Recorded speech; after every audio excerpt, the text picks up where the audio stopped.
Hi, I'm Ben Lichtenwallner, the founder of Virtual Leadership Programs, and this is how to view and manage your feedback forms.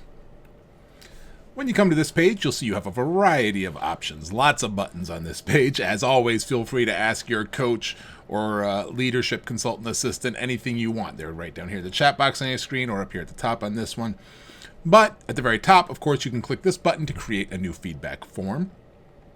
Or with all of the forms on the page, you can put a checkbox in each of them and then click this to export them to CSV format and be able to read them. But more likely what you're going to be using are these buttons over here. Now, why do we only have some under anonymous actions? When you are creating your form, you may have remembered or recall, you have the option to check the box and say anonymous feedback is permitted.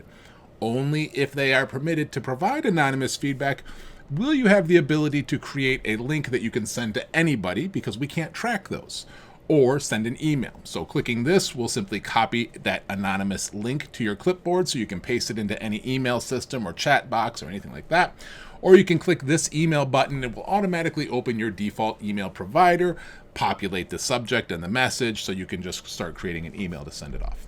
However, whether anonymous feedback is permitted or not, you will see in this column how many responses you've received. In this case, this is the only form that has received any feedback so far.